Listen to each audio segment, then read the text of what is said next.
Assalamualaikum warahmatullahi wabarakatuh. Salam dan bahagia Bapak Ibu Guru Penggerak. Perkenalkan, saya Riki Jelani, calon guru penggerak angkatan 11, bekerja saat ini di SMP Negeri 1 Bantarijeng, Kabupaten Majalengka, Provinsi Jawa Barat.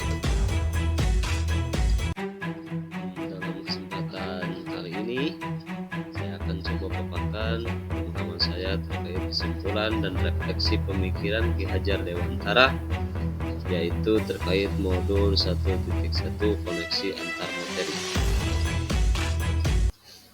Untuk mewujudkan filosofi Ki Hajar Dewantara, tentunya itu tidak lepas dari dua komponen, yaitu pendidikan dan pengajaran.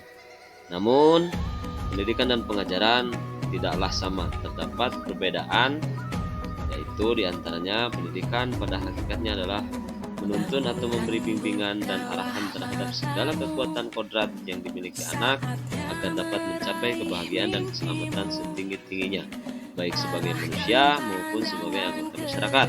Pendidikan adalah penyedia ruang yang memfasilitasi siswa dalam pengajaran, sedangkan pengajaran adalah proses pendidikan untuk mencapai ilmu pengetahuan dan budi pekerti.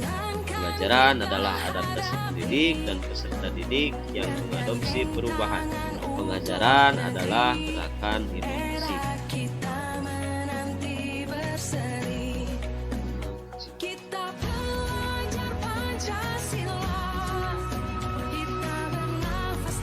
Sebelum mempelajari modul 1.1 terkait filosofi Ki Hajar Dewantara, yang saya lakukan dalam pembelajaran adalah hanya mentransfer ilmu atau materi dalam pelajaran ketika di kelas.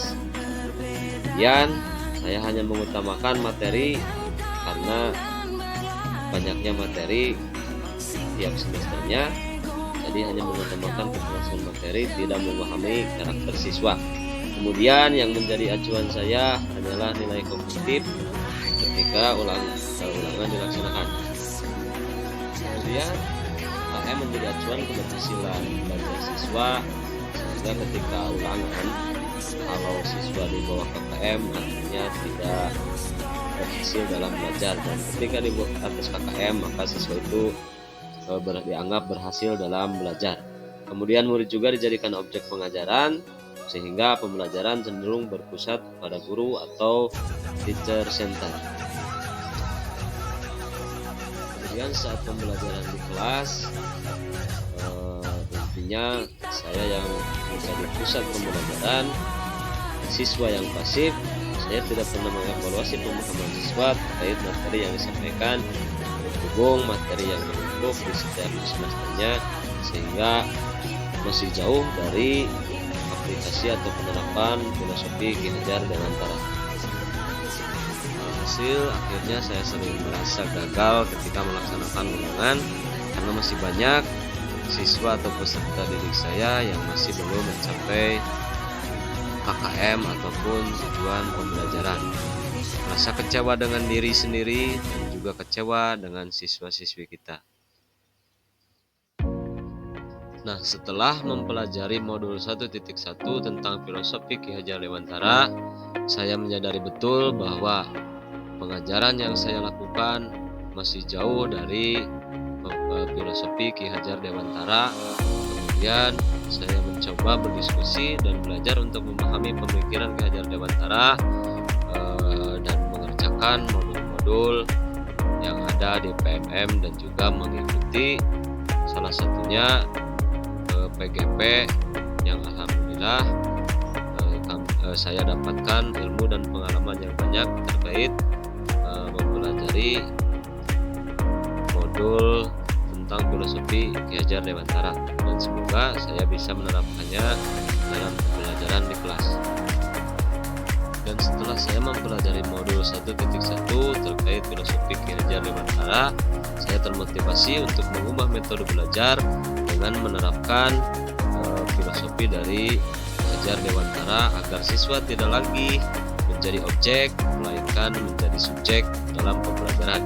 Karena seharusnya saya melaksanakan pembelajaran yang mempertimbangkan aspek pembelajaran menyeluruh, yaitu terkait aspek kognitif, afektif, psikomotor, spiritual, sosial, dan budaya. Yang sebelumnya saya hanya menerapkan aspek kognitif saja. Dari pemahaman terkait filosofi Ki Hajar Dewantara bahwa murid itu bukan objek dalam pembelajaran, namun murid itu adalah subjek, yang intinya murid yang harus aktif dalam pembelajaran, bukan guru yang aktif dalam pembelajaran. Sehingga guru di sini memposisikan diri menjadi fasilitator, yaitu membimbing siswa untuk berkreasi, mengemukakan pendapat, dan berkolaborasi dengan peserta didik atau siswa yang senantiasa di sini siswa yang cenderung aktif dan guru hanya menjadi mediator dan juga fasilitator. Bukan itu saja untuk mengaplikasikan pemikiran Ki Hajar Dewantara, guru juga harus memiliki kesabaran, disiplin yang kuat, telaten dalam menghadapi perbedaan karakter dan kodrat yang majemuk sejalan dengan filosofi Ki Hajar Dewantara, yaitu Imadyo Mangun Karsa. Bukan hanya itu saja, guru juga harus berusaha memberikan fasilitas dan akses pembelajaran yang sesuai dengan zaman, situasi, dan kondisi siswa masa kini. Kemudian, guru harus menyiapkan pembelajaran di masa yang akan datang dengan berimajinasi dengan perubahan di masa ketika berada di lingkungan masyarakat. Dari motivasi yang saya dapatkan setelah mempelajari modul 1.1 tentang filosofi Ki Hajar Dewantara, yang bisa segera saya lakukan dalam pembelajaran di kelas yang mencerminkan filosofi Ki Hajar Dewantara adalah: yang pertama, tentunya saya akan merancang pembelajaran yang inovatif dengan memanfaatkan sarana teknologi dan juga jaringan internet. Kemudian berikutnya menerapkan pembelajaran ABA 21 di mana siswa yang aktif dalam pembelajaran atau student center. Kemudian pembelajaran tidak lagi menuntut siswa, namun menuntun siswa sesuai dengan kodratnya masing-masing karena sejalan dengan pemikiran Ki Hajar Dewantara. Kemudian KKM bukanlah patokan satu-satunya dalam mengukur keberhasilan belajar siswa. Kemudian melaksanakan pendekatan personal pada siswa untuk mengidentifikasi kesulitan belajar dan juga memotivasi peserta didik untuk menemukan potensi terbaik mereka. Kegiatan ekstrakurikuler tentunya merupakan satu aspek pendukung untuk mewujudkan filosofi Ki Hajar Dewantara terkait pembentukan budi pekerti dan juga karakter. Karena dalam hal ini siswa aktif dalam mencari dan menggali sendiri apa kelebihan, apa yang terdapat dalam diri mereka masing-masing, sehingga mereka dibebaskan untuk memilih ekstrakurikuler yang tepat dengan minat dan bakatnya masing-masing. Itulah yang bisa saya paparkan terkait modul 1.1 keterkaitan antar materi pemikiran Ki Hajar Dewantara.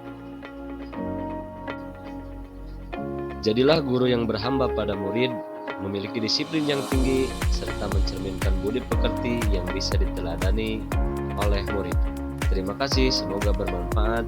Assalamualaikum warahmatullahi wabarakatuh.